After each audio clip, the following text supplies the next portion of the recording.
Dear students, हयात लाकरनत के साथ Hayatullah Khan educate आपको खुश आमदीद कहते हैं। आपके शुक्रगुजार हैं कि हमने जो लॉ टॉपिक्स हैं, जो लॉ सब्जेक्ट्स हैं, स्टूडेंट्स के लिए जो एक काविश की थी, वो लॉ सब्जेक्ट जो है उनको आसान से आसान तरीके के साथ उनको पेश कर सकें, ताकि उनको ना सिर्फ एग्ज़ाम के लिए वो फ़ायदेमंद साबित हों, बल्कि जो उनके फ्यूचर है, अगर प्रैक्टिकल लाइफ में वाला चाहे तो वहाँ पर भी इनके काम आ सके, और अगर उनका कोई कम्पिटिटिव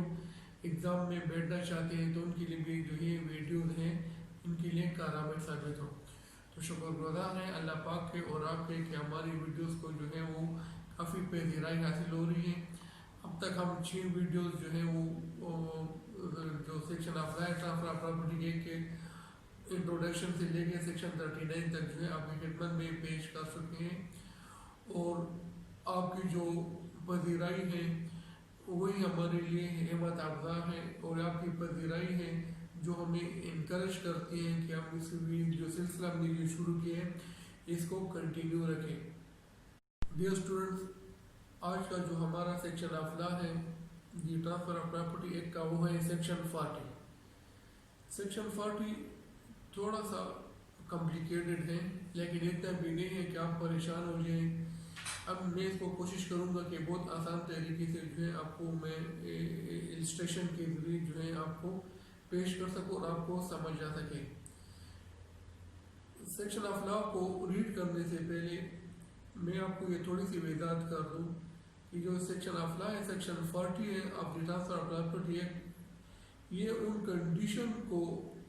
बयान कर रहे हैं कि जिनके तहत एक थर्ड पर्सन जो होता है, एक थर्ड पार्टी जो है, जिसको कोई भी प्रॉपर्टी में ईजमेंट का या कोई इंटरेस्ट हासिल नहीं होते हैं, लेकिन इसके बावजूद जो है वो जो ट्रांसफ़र है या जो है किसी और की जो प्रॉपर्टी है वहाँ पर वो उसको रिस्ट्रेन कर सके या रिस्ट्रिक्ट कर सके। तो वो इन कंडीशन को इन करके कौन सी वो कंडीशन है जिसके जिसके तहत थर्ड पर्सन जो है वो किसी की प्रॉपर्टी को या ट्रांसफ़र को जो है वो रिस्ट्रेन कर सकते हैं या रिस्ट्रिक्ट कर सकते हैं, उनकी तरफ इस सेक्शन ऑफ लॉ में वो कंडीशन बयान की गई है। तो पढ़ते हैं सेक्शन ऑफ लॉ को। सेक्शन 40 कहते हैं,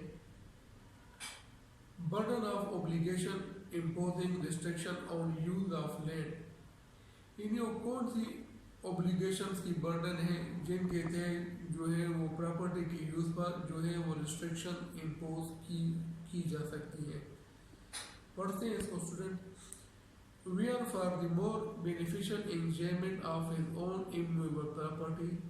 third person has independently of an interest in the immovable property of another or of an easement thereon, a right to restrain the enjoyment in a particular manner of the latter property or। इस section of law में ये बताया गया है कि owner है एक property का, उसको ये हक हासिल है कि वो जो अपनी प्रॉपर्टी है उसको मुकम्मल तरीके से यूटिलाइज कर सके और एंजॉय कर सके, ये उसका हक है। लेकिन इसके बावजूद भी एक थर्ड पर्सन जो है उसको कोई राइट्स के इंटरेस्ट हासिल नहीं है, उसका कोई इज़मेंट भी नहीं है,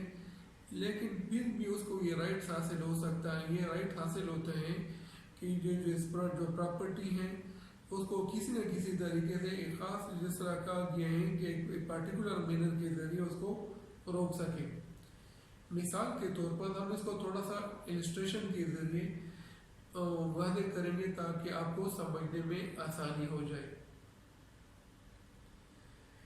एक ही प्रॉपर्टी है, बी को उसने ट्रांसफ़र की है। अब सी जो है इसकी प्रॉपर्टी, इस प्रॉपर्टी में उसका कोई इंटरेस्ट, कोई इज़मेंट उसको हासिल नहीं है, लेकिन फिर भी उसको ये राइट्स हासिल है कि उसको एक पार्टिकुलर मैनर के साथ जो है उसको इसकी इंजॉयमेंट को इसको किसी न किसी तरीके से इसको रोक सके, रिस्ट्रिक्शन वो उसके पैदा कर सके। अब स्टूडेंट थोड़ा सा आगे इसको पढ़ते हैं। Or of obligation annexed to ownership but not amounting to interest और इजमेंट, यानी वो एप्लीकेशन जो है मलकियत के साथ एनेक्स से जुड़ी हुई हैं लेकिन उनके साथ not amounting to interest or easement, यानी उसको जो ईजमेंट है या इंटरेस्ट है उनके साथ उसका कोई ताल्लुक हासिल नहीं है, उसको कोई ईजमेंट या इंटरेस्ट जो है उसका राइट हासिल नहीं होता है। ऐसी सूरत में भी जो है वो जो थर्ड पार्टी है वो किसी जो ऑब्लिगेशन है उसका सहारा लेकर जो है उसको जो यूज़ ऑफ प्रॉपर्टी है उसको रिस्ट्रिक्ट कर सकती है। वो कौन सी, इसको हम थोड़ा सा पढ़ लेते हैं, लेकिन इसके फिर साथ एक इलस्ट्रेशन दिया गया हुआ है, उस इलस्ट्रेशन के साथ आपको उम्मीद है समझने में बहुत ज़्यादा आसानी होगी। पढ़ लेते हैं।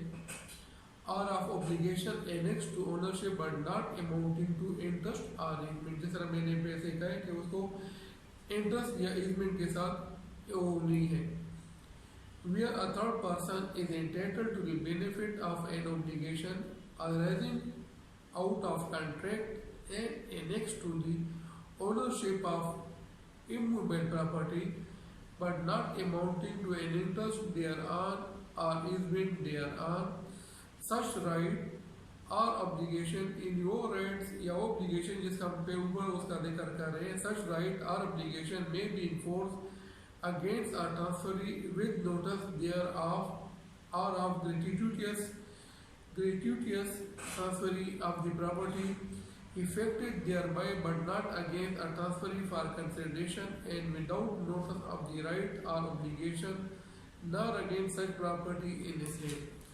अब इसको हम थोड़ा सा इलस्ट्रेशन के जरिए इसको हम वो इसकी वजाहत कर देंगे। वो इस तरह स्टूडेंट्स की एक ही प्रॉपर्टी है, उसने बी के साथ कॉन्ट्रैक्ट किए हुए हैं कि मैं आपको ये प्रॉपर्टी जो है वो सेल करूँगा। बाद में जो ये प्रॉपर्टी है वो बी को सही सेल नहीं करता बल्कि सी को जो है वो प्रॉपर्टी सेल कर देता है। अब बी को भी पता है जो ए ने सी के साथ जो कॉन्ट्रैक्ट कर लिए हैं सेल का, और सी को भी ये पता है कि बी के साथ एक कॉन्ट्रैक्ट जो है वो ऑलरेडी इसका हुआ है। तो ऐसी सूरत में जो बी है वो सी के खिलाफ जो है उसको उसके खिलाफ जो है वो सू कर सकता है, उसको इसको रोक सकता है कि ऑलरेडी जो है ये प्रॉपर्टी मुझ पर फरोख्त हो चुकी है। अब एक ही जो ऑब्लिगेशन है वो ऑलरेडी इस कॉन्ट्रैक्ट के साथ जो है वो सी को ट्रांसफर हो चुकी है। तो ऐसी सूरत में जो बी है, बी के पास ये राइट हासिल है तो सी को जो है उसको सू कर सके, उसके खिलाफ सूट ला सके कि आप के जो ये कॉन्ट्रैक्ट है ये ऑलरेडी मेरे साथ हुआ है, और उसके खिलाफ जो है वो अपना जो राइट है उसको रिस्ट्रिक्ट, जो ट्रांसफ़र ऑफ प्रॉपर्टी है, जो प्रॉपर्टी ट्रांसफ़र जो हो रही है उसको रिस्ट्रिक्ट कर सके। इसमें डियर स्टूडेंट्स एक इलस्ट्रेशन दी गई है, वो इलस्ट्रेशन में आपको सामने पढ़ लेता हूँ। इलस्ट्रेशन इस किस्म की है, ए कॉन्ट्रैक्ट टू सेल ओलीपुर टू बी, यानी एक मुआहदा करते हैं कि जो उसकी जो प्रॉपर्टी है ओलीपुर को बी को फरोख्त कर दूंगा। While the contract is still in force, जबकि जो कॉन्ट्रैक्ट है वो बदस्तूर मौजूद है, मनसूख नहीं हुए हैं। ही सेल्स ओलीपुर टू सी, अब वो जो है वो जो ओलीपुर है वो उसको सी को फरोख्त कर देता है। Who have notice of the contract, जिसको जो कॉन्ट्रैक्ट हुए हैं सी को उसको इसका पता हुआ है। बी में enforce the contract against C to the same extent as against T. अब बी जो है उसके पास एक हक हासिल है कि जो कॉन्ट्रैक्ट है जिस तरह वो एक के खिलाफ वो कॉन्ट्रैक्ट को इन्फोर्स कर सकता था, उसके खिलाफ जो कानूनी चाराजोई कर सकता था, सिमिलर तरीके से जो है वो सी के खिलाफ जो है वो उसी तरह कॉन्ट्रैक्ट इन्फोर्समेंट के लिए अपना लीगल राइट इस्तेमाल कर सकते हैं। वो जो सिर्फ ये है कि जो एक ही ऑब्लिगेशन थी वो कॉन्ट्रैक्ट के साथ ही सी को चली गई। अब भी जो है उसके पास ये लीगल है वो है एक राइट्स है कि जो कॉन्ट्रैक्ट है वो सी के खिलाफ सू करे, اور اس کو جو ٹرانسفر ہے اس کو ریسٹرین کر سکے، کیونکہ جو اے کی اوبلیگیشن ہے وہ کانٹریکٹ کے ساتھ ہی سی کو منتقل ہو جاتی ہے، اور جس طرح بی اے کے خلاف قانونی کارروائی کر سکتا تھا، اب بی کو یہ رائٹس حاصل ہے کہ اسی طرح سی کے خلاف بھی جو ہے وہ اسی طرح وہ مکمل و قانونی چارجوئی کر سکتا ہے، کیونکہ جو اے کی اوبلیگیشن ہے وہ سی کو منتقل ہو چکی ہے۔ اسی طرح اسٹوڈنٹ آخر میں میں آپ کو یہ کر دوں، جو کوویننٹ ہوتا ہے وہ ایک نیگیٹو کوویننٹ بھی ہوتا ہے اور پازیٹیو کوویننٹ بھی ہوتا ہے۔ اب جو اس سیکشن آف لا میں ہے وہ پازیٹیو کوویننٹ جو ہے اس کو انفورس نہیں کیا جا سکتا، بلکہ جو نیگیٹو کوویننٹ ہوگا اس کو انفورس کیا جا سکتا ہے۔ تو اسٹوڈنٹس امید ہے آپ اس سیکشن آف لا کو اچھی طریقے سے سمجھ چکے ہوں گے۔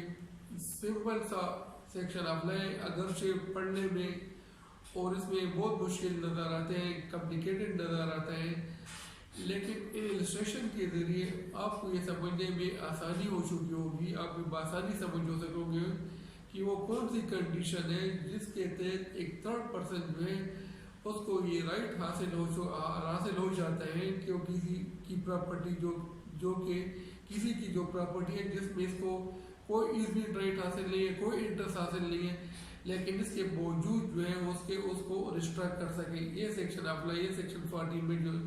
جو ہے اس کی وضاحت کی گئی ہے۔ انشاءاللہ یہ ہمارا جو ویڈیوز کا سلسلہ ہے یہ چلتا رہے گا، اور کوشش کریں گے کہ جو ٹرانسفر آف پراپرٹی ایکٹ کے 137 سیکشن ہے 40 تک ہم نے کر لیے، دیگر سیکشن آف لا کو بھی جلد سے جلد ویڈیو کی شکل میں صورت میں آپ تک پہنچا سکے، تاکہ ہمارے جو اسٹوڈنٹس ہیں اس سے زیادہ مستفید ہو سکے۔ آخر میں یہ بھی ریکویسٹ ہے کہ آپ اپنا فیڈ بیک ہمیں ضرور دیا کریں، جو ویڈیو پسند آئے اس کو آپ کر لیا کریں، لائک کر لیا کریں، جہاں پر کوئی کمپلیکیٹڈ ہو یا کسی چیز کی سمجھ نہ سکے آپ